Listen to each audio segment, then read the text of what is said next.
Fala pessoal, beleza? Começa mais um Timão Talks e Café.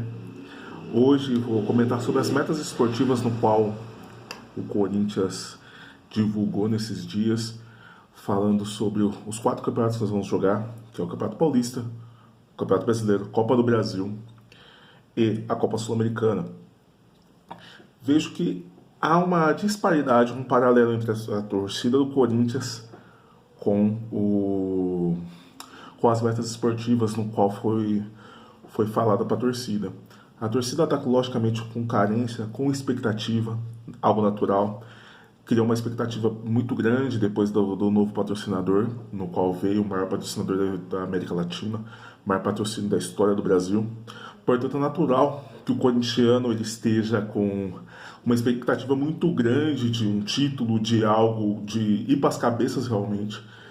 Mas a realidade em paralelo disso é que as metas esportivas do Corinthians elas não condizem com aquilo que o torcedor está esperando. E também uma outra coisa que não está sendo tão falada são as contratações que está acontecendo com o Corinthians. As contratações que o Corinthians está fazendo não condiz também com um time que pode lutar por títulos. Nesse momento aqui, até o então, o Hugo foi apresentado, Garro foi apresentado, Félix Torres foram apresentados no Corinthians e o lateral Diego Palacios. 4 contratações foram feitas nesse tempo. Nós estamos agora no início de janeiro. Foram feitas 4 contratações, foram apresentados 4 jogadores.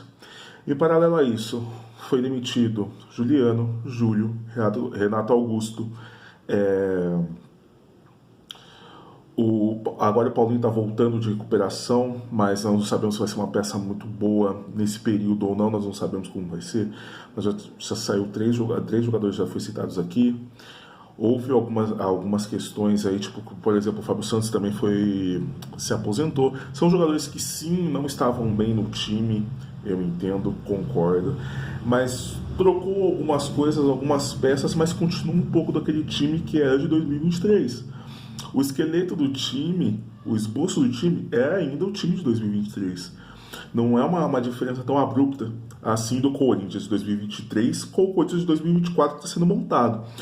Logicamente, nós estamos começando, depois, eu até comentei com algumas pessoas que são próximas de mim, eu falei, pós-2017, é a primeira vez que nós estamos começando um ano, fazendo uma pré-temporada com um treinador de fato. Porque 2017 foi com o Carille, 18 com o Carille, 19 com o Carille. O ano de 2020 com o Carille, aí 21 com o Silvinho.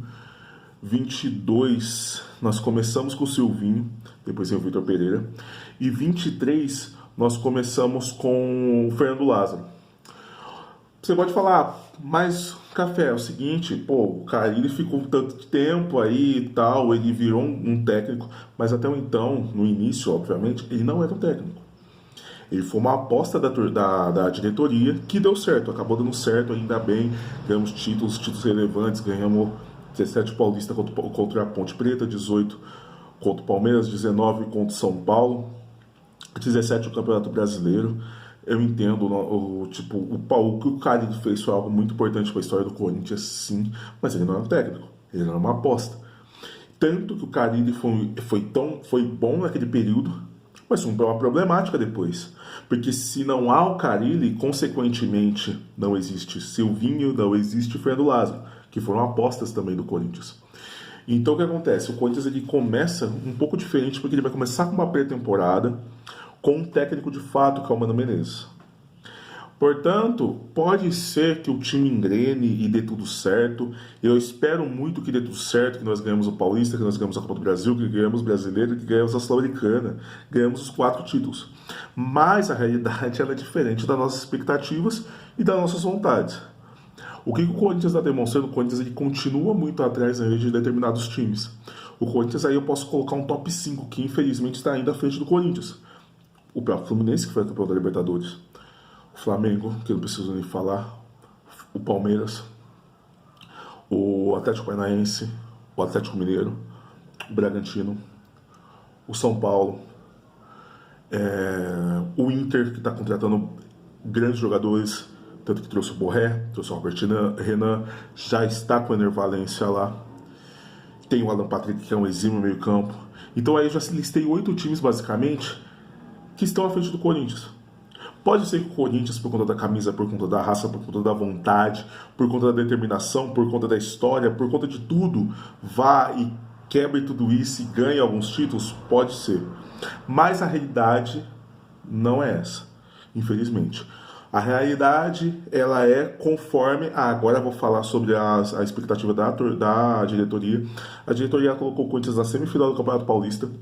A diretoria, ela colocou o Corinthians a expectativa de ficar em sétimo lugar para cima do Campeonato Brasileiro, que para mim até é relativamente um pouco alto, vídeo que aconteceu em 2023, as oitavas da Copa do Brasil e as oitavas da Sul-Americana.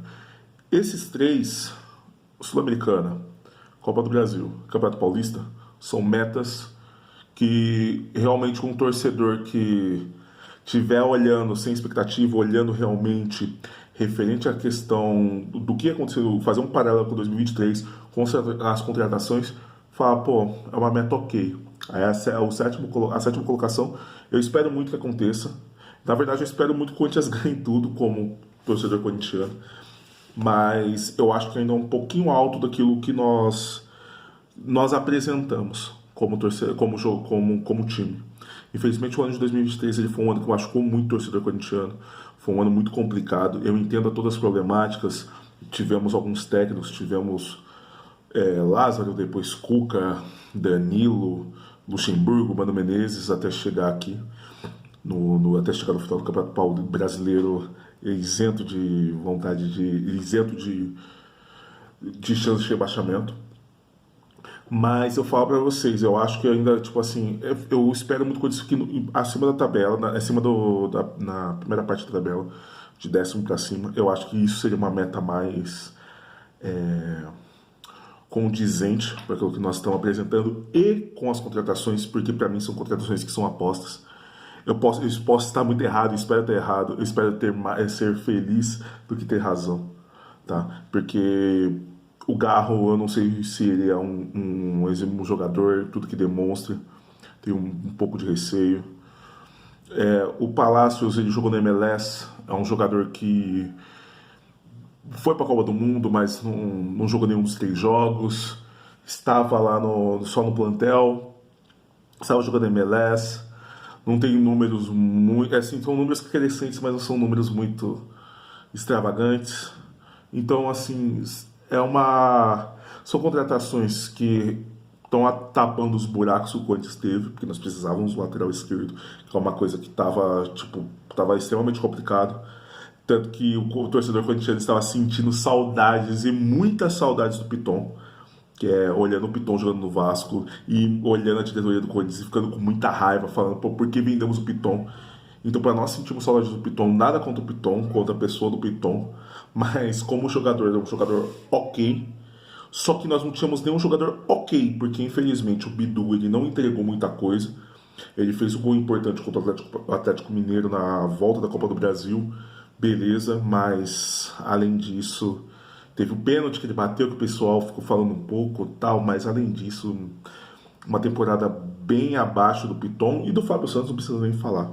Uma temporada muito abaixo do Fábio Santos, vinha sendo muito abaixo. Em 2022 já estava abaixo, na verdade não era nem para ele ter vindo pro Corinthians, eu acho que isso todo mundo já sabe. Era uma temporada abaixo do Fábio Santos. Teve alguns jogos específicos no qual ele foi muito bem, de fato, quando tipo, o Boca numa Bombonera ele jogou muita bola, mas um jogo, 2 jogos não pode sustentar o cara por 2, 3 anos dentro do Corinthians. Então, são algumas contratações que são apostas, porque não são contratações que nós olhamos e falamos, nossa, pô, esse cara tava voando no Brasil. Tem outra contrapartida, tem o Ranieri, obviamente veio no Corinthians. É um bom jogador do Cuiabá. Pode ser que dê muito certo no Corinthians. Ele é uma das contratações, eu até acabei esquecendo, uma das contratações que trazem um pouco um ar de esperança ali e tal, porque é um jogador relativamente bom do Cuiabá. Mas, para os torcedores um pouco mais céticos, vai ter um pouco daquele receio do fato do cara ser do Cuiabá, às vezes sentir a pressão da camisa, do Corinthians, da torcida, disso tudo. pode ser que não desempenhe aquele futebol que estava desempenhando no Cuiabá. Então tem um pouco desse paralelo. Vamos esperar. É que o Corinthians, logicamente, por conta de toda a história, um Ranieri ainda dá para nós acreditarmos bastante, porque o Ranieri é um cara que ainda se viu jogando no Brasil, nós temos um pouco mais de contato com ele do que dos outros. Portanto, o Ranieri foi uma boa contratação, mas mesmo assim não é uma contratação no qual você olha o esboço do time do Corinthians de 2024, você não vê esse time batendo de frente com determinados times. Pode ser que dê certo, e eu espero muito que dê certo, no fundo da minha alma. Eu, como corintiano, a coisa que eu mais quero é que dê certo. Todavia, não sei se o Corinthians ele vai lutar nas cabeças esse ano, mas tudo está mostrando que isso é uma questão de consequência.